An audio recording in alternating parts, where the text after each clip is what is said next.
देखिए आगे के प्रश्न सेट 4 हमारा चल रहा था 10th मैथ में, उसमें 4 नंबर के क्वेश्चन हो गए थे। इस सेट में जो रहेंगे इस वीडियो में 6 नंबर के क्वेश्चन हैं। तो इसमें हमारा स्टार्टिंग सवाल है पहला 23 प्रश्न है, उसका चित्र भी बना हुआ है। पहले तो उसका चित्र ही बना लेते हैं।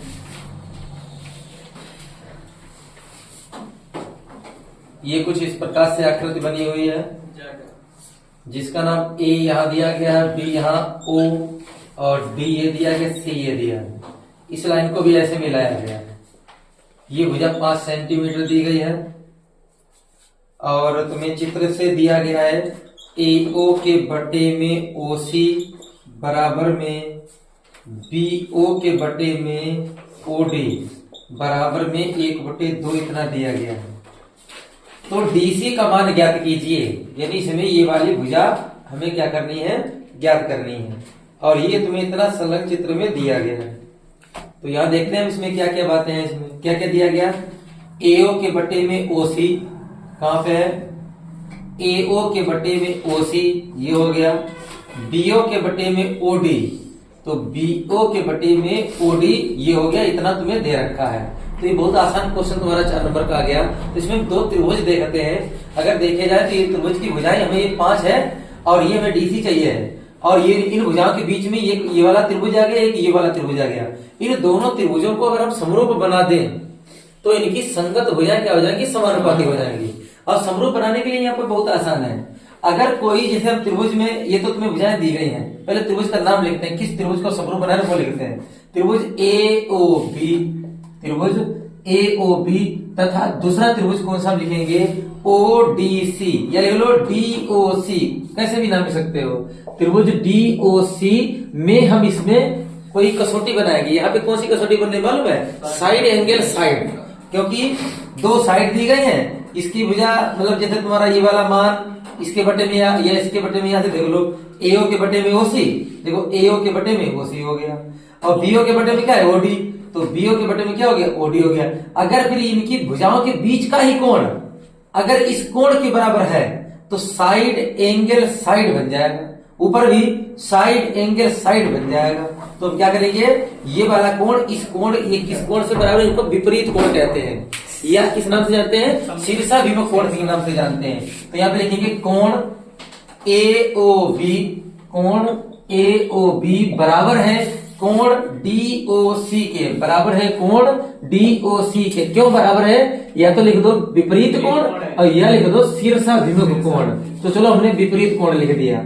और ये जो प्रश्न में तुम्हें दे रखा था उसको समीकरण 1 मान लो। और समीकरण 1 से तुम्हें क्या दे रखा है, समीकरण 1 से AO के बटे में क्या दिया गया है, OC।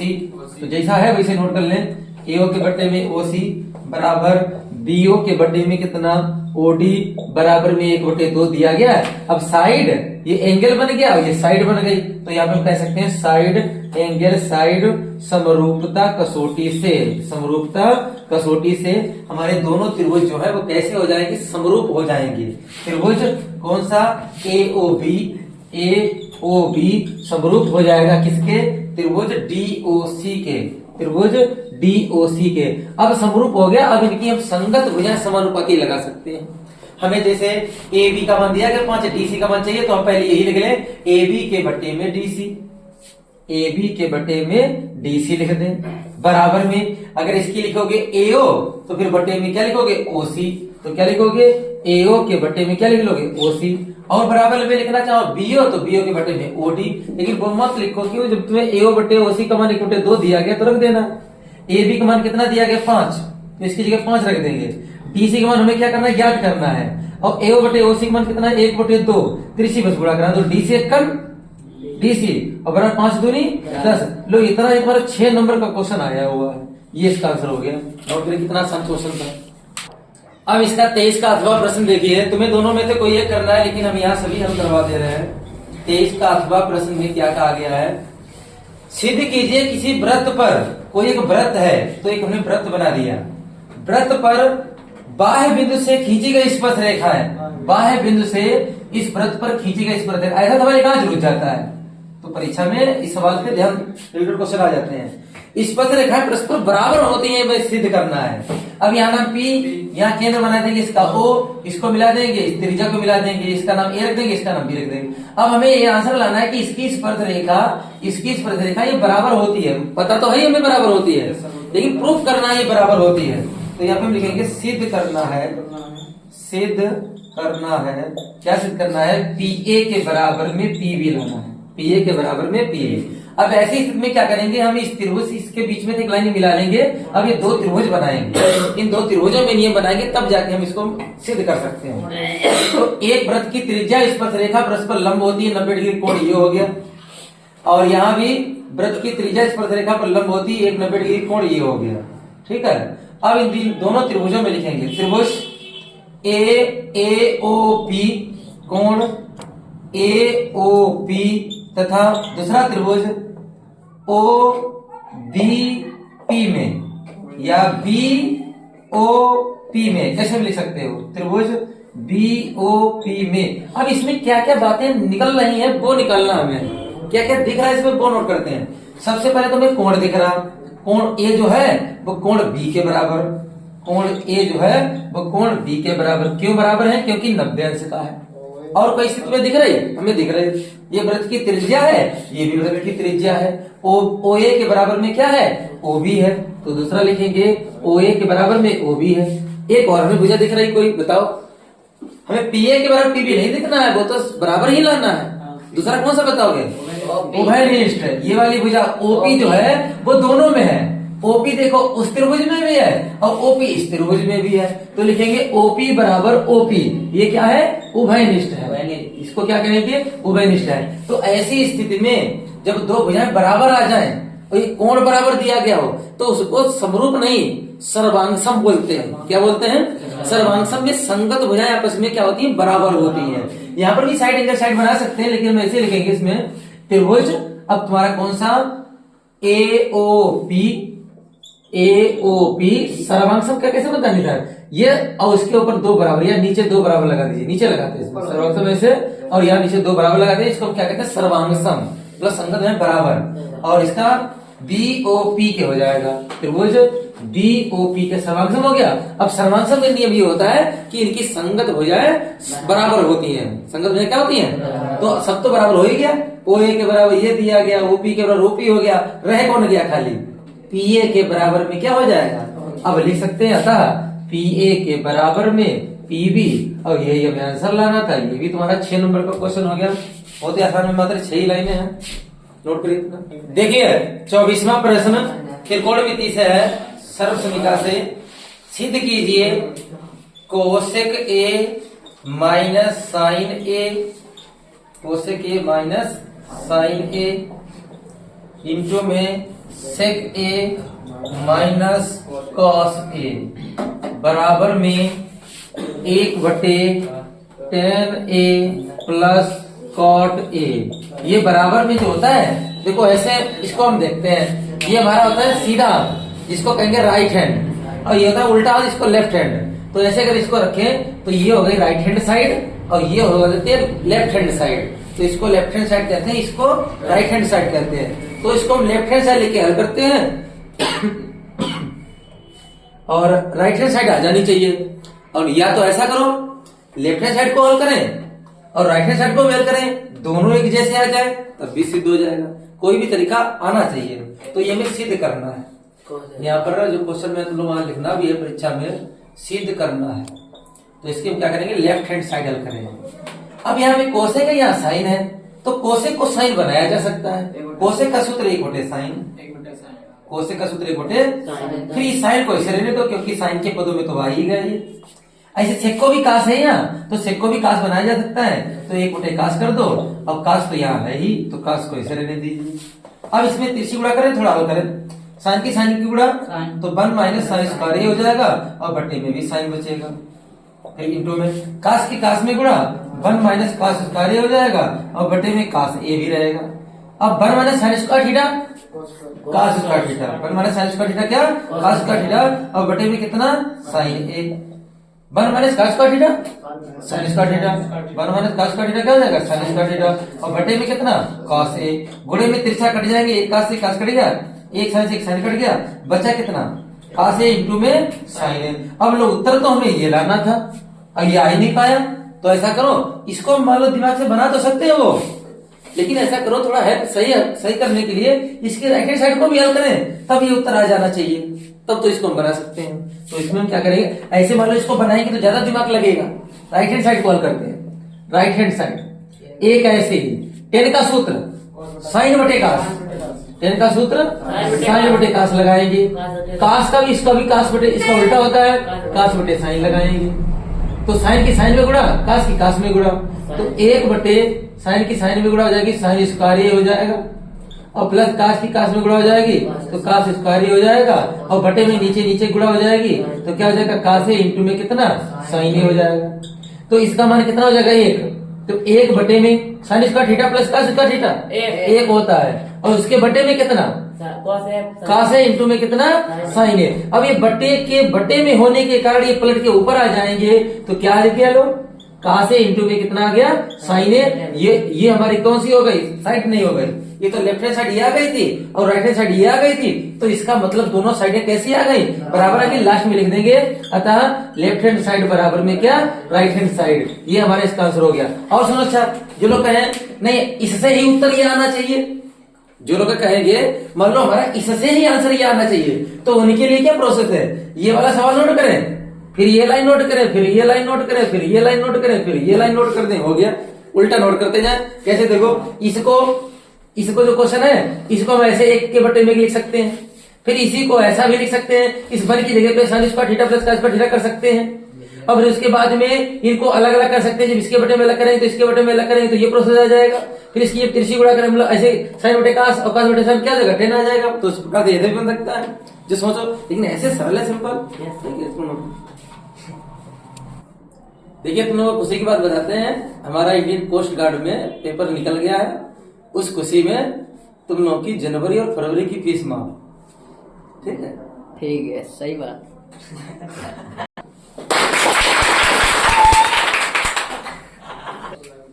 देखिए 24 का अथवा प्रश्न ऊंचाई दूरी से है, कभी कभी ऐसा होता है कि दोनों प्रश्न ऊंचाई दूरी से होते हैं। यहाँ पे कहा गया है एक 15 मीटर ऊंचे मकान के शिखर से, एक 15 मीटर ऊंचा एक मकान है, ऐसे एक भूमि बना लेते हैं, एक कोई 15 मीटर ऊंचा एक मकान बना लेते हैं, ये हो गया 15 मीटर ऊंचा एक मकान हो गया।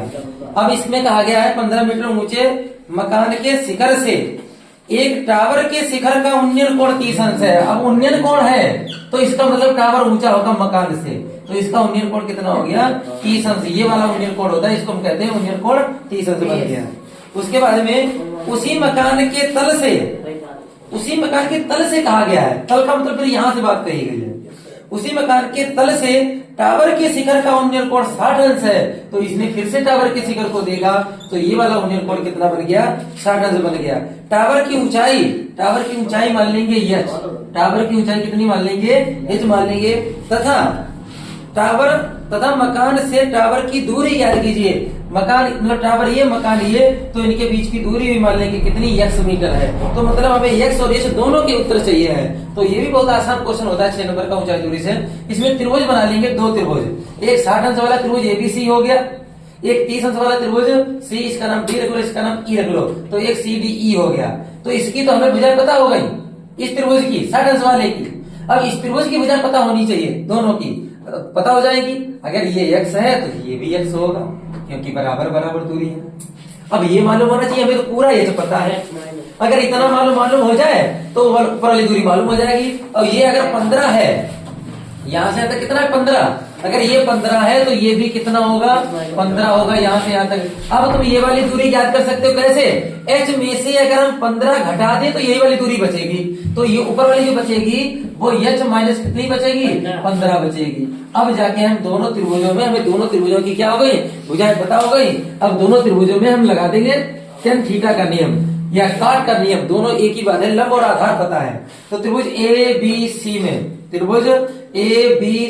में क्या लगाएंगे, टेन ही लगा दो 60, टेन 60, लंब है कितना h, आधार है कितना x, तो h बटे में कितना x, टेन 60 का मान √3 और बराबर में h बटे में x, इसके नीचे बन तिरछी गुणा h एक टन h बराबर √3x, √3x। ये समीकरण कितनी हो गई? 1 हो गई। दूसरा त्रिभुज लेते हैं DEC में, त्रिभुज DEC में कोण लेते हैं 30 अंश। कोण कितना लेंगे? 30 अंश। टेन 30 बराबर लंब कितना है? h माइनस 15 और आधार कितना है? x, तो आधार कितना हो जाएगा? x। टेन 30 का मान कितना हो जाएगा? 1 बटे √3। तो टेन 30 का मान कितना हो गया? 1 बटे √3 हो गया। फिर बराबर में h माइनस 15। अब चाहो x की जगह मान रख दो। x की जगह मान कितना है? √3x है, या h की जगह मान है, x की जगह नहीं है। चलो इसको ऐसे लिखा रहने दीजिए। अभी h की जगह मान रखेंगे √3x, तो यहाँ रख देंगे √3x, या तिरछी गुणा भी कर सकते हैं। x सेकंड x हो गया, इसकी तिरछी गुणा करेंगे तो √3 और h पूरे गुणे कर दो √3h और माइनस का 15 √3। अब h का मान रख दो समीकरण 1 से। h का मान कितना है? √3h माइनस का 15 √3। कितने बचे यहाँ पे? कितने x बचे? 3 है। इधर x चला था, इधर 3x बचे और माइनस के कितने? 15 √3 इधर लाओ, x उधर ले जाओ तो 3x से 1x घट जाएगा। कितने x बचेंगे? ये 15 √3 इधर है प्लस का, बराबर में 3x है, ये x उधर गया काय का? माइनस का। कितने बचे? अब 2x बचे। अब इधर कितना चल रहा? 2 से तो कटेगा नहीं, तो बटे में भेज दो। तो x का जो उत्तर आएगा मालूम कितना आएगा? 15 √3 बटे में कितना? 2 मीटर। x का आंसर ये आ जाएगा। यही वाला मान तुम क्या करो? समीकरण 1 में रख दो। यही वाला मान क्या करेंगे? समीकरण 1 से रख देंगे तो ऊंचाई का मान आ जाएगा।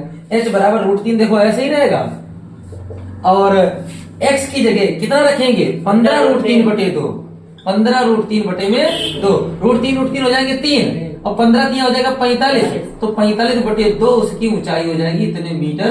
ये हमारे इसके टावर की ऊंचाई हो जाएगी। नोट करिए। देखिए इसमें अगला क्वेश्चन स्टार्ट है। कौन सा? तुम्हारा सवाल नंबर 25। इसमें 2 क्वेश्चन मात्र बचे हुए हैं, लेकिन तुम्हें दोनों में से कोई एक करना है। कहा गया एक ठोस धातु के बेलन के दोनों सिरे अर्धगोलाकार है। तो एक बेलन है, अब इसके दोनों सिरे अर्धगोलाकार है। एक अर्धगोला ये हो गया, एक अर्धगोला ये हो गया, तो दोनों सिरे एक अर्धगोलाकार बना दिए।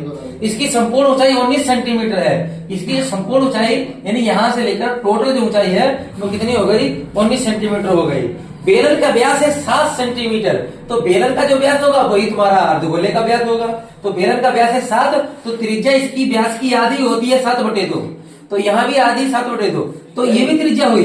ये वृत्त की त्रिज्या होती, मतलब ये अर्धगोले की त्रिज्या होती है, तो अर्धगोले की त्रिज्या ये भी होती है, तो ये 7/2 बची। इधर भी ये भी 7/2 होगी क्योंकि व्यास बराबर है, तो 7/2 3.5 ये 3.5 ये मतलब 7 हो गई। तो 7 तो इन दोनों गोलों की ऊंचाई हो गई। अब फिर बेलन की कितनी बची होगी? 12। कितनी बची होगी? क्योंकि टोटल कितनी है? 19। और देखो 3.5 ये 3.5 ये 7, 19 में से 7 घटा दो तो ये कितनी बची? 12। तो बेलन की ऊंचाई कितनी बची? 12 बची। अब ज्ञात क्या करना है इसमें कोण में? इस ठोस का भार ज्ञात कीजिए और 1 सेंटीमीटर क्यूब बराबर दिया गया है, यानी 1 सेंटीमीटर घात 3 बराबर जो हमें भार दिया गया है वो 4.5 ग्राम दिया गया है। 4.5 ग्राम दिया गया है। इसका मतलब यही है कि हमें इसका आयतन ज्ञात करना है। कितने तुम्हारे सेंटीमीटर घात 3 आ रही है वो तुम्हें क्या करना है? ज्ञात करना है। अब इसमें भी लगाएंगे क्या? इसका जो भी है ठोस का आयतन लगाएंगे। तो ठोस का आयतन हम इसमें लगाएंगे, तो क्या लगाएंगे इसमें सूत्र? बेलन का आयतन प्लस अर्धगोला, ये अर्धगोला है तो एक गोला बन गया, या लिख दो 2 अर्धगोलों का आयतन, या ऐसे लिख लो बेलन का आयतन प्लस अर्धगोल मतलब गोले का आयतन। बेलन का आयतन प्लस 2 अर्धगोलों का आयतन, 2 अर्धगोलों का आयतन, 2 अर्धगोलों का मतलब एक गोला ही हो जाएगा। तो बेलन का आयतन का सूत्र बताओ? पाई आर स्क्वायर। गोले का आयतन बताओ? 4/3 पाई आर क्यूब। गोले का आयतन 4/3 पाई आर क्यूब। कॉमन इसमें क्या क्या मिल जाएगा? पाई आर स्क्वायर कॉमन मिल जाएगा। यहाँ बचेगा एच, यहाँ बचेंगे 4 बटे में कितने? 3, एक आर बच गया, घात 3 थी, 2 कॉमन चले गए। अब मारा दो सबके। पाई का मान 22/7, इस आर का मान 7/2, स्क्वायर है तो 7/2 को हम 2 बार लिखेंगे। एच ऊंचाई, एच का मान कितना है? 12 है, प्लस 4/3, r का मान 7 कितना है 2 है। 7 से 7 कट गया, 2 से ये काटा तो कितना आ गया 11, तो गैस 77/2 हो गए, 77/2 हो गया। आगे यहाँ कितना बचा, 2 से इसको काटे, 2 दूनी 4, ब्रैकेट के अंदर 12 प्लस 7 दूनी 14, बटे में कितने बचे 3 बचे, तो बटे में कितने हो गए 3, इसकी तिरछी गुणा कर दे तो 77/2 ऐसे रहेंगे। यहाँ 12 तियां 36 और 36 में 14 को जोड़े तो 50 और बटे में कितने 3। अब 3 से ये नहीं कटेगा, लेकिन 2 से चलो ये कट जाएगा, तो इसको काट दो 2 से तो 25 हो जाएंगे। अब 25 की यहाँ गुणा करा दो, 25 छक्का होते 150, 25 सत्ते कितने होते हैं 175, 175 के 5 हासिल लगे कितने 17, और 25 सत्ते 175 और 17, 175 में अगर 17 जोड़ देते हैं तो कितने हो जाएंगे 192, और बटे में कितने 3, तो ये हमारा आ गया इतना सेंटीमीटर क्यूब, इसका आयतन आ गया। अब तुम्हें 1 सेंटीमीटर क्यूब बराबर इतने ग्राम दिया गया था, तो इतने ग्राम का चाहिए, तो इससे ही तुम क्या कर दीजिए गुणा हमें कराना है। अब यहाँ पर हम ये लिख सकते हैं, चलो इधर अब इतना नोट कर देंगे, यहाँ पे लिखेंगे कि 19 सही मतलब 19/3 सेंटीमीटर क्यूब का भार कितना आएगा, जितना 1 सेंटीमीटर दिया गया उससे गुणा करा दो, तो 1925/3 की गुणा 4.5 में करा दे, 3 से काट जाएगा तो 1.5 बचेगा, 15 की गुणा करा दो इसमें, 15 × 5 = 75, हाथ से लगे 7, 15 दूनी 30 और 7 37, हाथ से लगे 3, 15 × 135 और 3 138, हाथ से लगे 13, 15 × 15 और 13 कितने हुए जाके 28, तो पॉइंट कितने के बाद लग जाएगा 1 के बाद, तो इतना ही ग्राम इसका भार हो जाएगा। ये हमारा इसका आंसर 6 नंबर का क्वेश्चन है, नोट करिए, दिख रहा था 25 का अथवा प्रश्न। इसमें कहा गया 15 सेंटीमीटर त्रिज्या वाले एक वृत्त की कोई जीवा, एक कोई वृत्त है और उसकी त्रिज्या है 15 सेंटीमीटर, ये इसकी त्रिज्या हो गई, हमने मान ली 15 सेंटीमीटर है। इसकी जीवा केंद्र पर 60 अंश का कोण अंतरित करती है, जैसे एक जीवा ये हो गई, अब केंद्र पर 60 का कोण बना दी तो इसको भी मिलाना पड़ेगा, तब जाके हमें कोण 60 दिखेगा। तो ये जीवा ने वृत्त के केंद्र पर 60 अंश का कोण बना दिया। फिर उसके आगे संगत लघु वृत्त खंड का क्षेत्रफल ज्ञात कीजिए। लघु का मतलब होता है जैसे ये जीवा ये हो गई, तो लघु का मतलब कम वाला, और दीर्घ का मतलब ये ज्यादा वाला जो बचा हुआ, लेकिन हमें तो लघु चाहिए, तो मतलब ये वाला क्षेत्रफल ज्ञात करना है। तो ये क्षेत्रफल कैसे आएगा, अगर यहां से यहां तक देखा जाए तो पूरा ये तो त्रिज्य खंड है, अगर त्रिज्य खंड में से ये त्रिभुज का क्षेत्रफल घटा दिया जाए तो इसका लघु वृत्त खंड का क्षेत्रफल आ जाएगा। और √3 का मान तुम्हें दिया गया इसमें 1.732 तक, या खाली 3 तक दिया गया, देखते हैं कितना दिया गया 1.73 तक दिया गया, और पाई का मान 3.14 दिया गया। ये हमें इसका मान इसमें रखना है, तो हम क्या करेंगे, अब इसमें संगत लघु वृत्त खंड का क्षेत्रफल लगाएंगे, लघु वृत्त खंड का क्षेत्रफल। चाहो तो तुम अलग से त्रिभुज का निकाल लो, लेकिन अलग से एक सूत्र इसमें बताया जाता है, याद होगा तुम लोगों को। त्रिज्य खंड का क्षेत्रफल क्या होता है, θ/360 πr² और माइनस कितना, यानी कि देखो 1/2 r² sin θ, वो इसी त्रिभुज का सूत्र बन जाता है, 1/2 r² sin θ। लेकिन हमें इसको सिद्ध करने की जरूरत नहीं है, तुम सूत्र याद रखिए, बता जाएगा।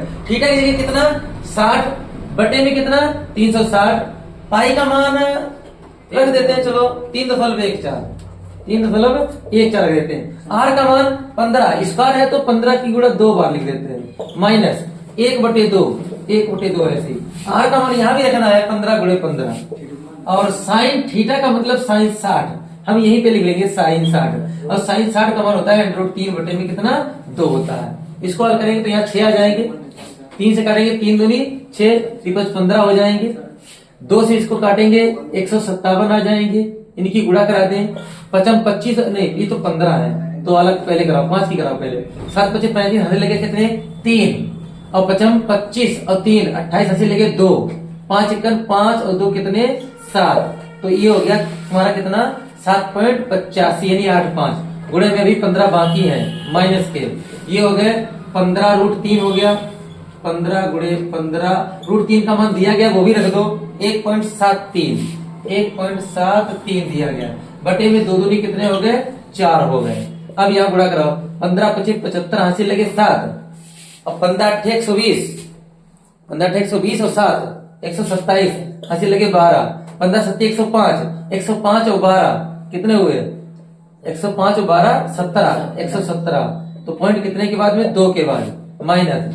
अब ऐसा करो इनको भी चलो भागे कर दो, ज्यादा बढ़िया। 4 को 2/2 ही, 2/2 ही लिखा रहने दो भाई है। इसको भाग करेंगे तो 7.5, इसको भी भाग करेंगे तब भी 7.5 और गुणे में 1.73। अब 75 का पाला तो चलो पता नहीं है, फिर इसकी अलग से गुणा करा लेंगे। 117.75 ऐसे ही, चलो इनकी गुणा करा के फिर घटा देंगे, फिर इसका आंसर आ जाएगा। नोट करो। देखो इसकी हमने गुणा करी है, 75 की गुणा करी तो ये 56 आ गया। फिर इसकी हमने यहाँ गुणा करा ली तो ये आ गया 97.3125। तो 97.3125। अब इसमें से इसको हमें घटाना भी है तो हमने यहाँ पे घटा भी दिया है इसमें से इसको, तो 20.4375 सेंटीमीटर आ गया। तो 20.4375 सेंटीमीटर क्षेत्रफल है। तो स्क्वायर में ये इसका 6 नंबर का क्वेश्चन हो जाएगा। नोट कर लीजिए। इस वीडियो में इतना ही पर्याप्त है, बाकी नेक्स्ट अगली वीडियो में।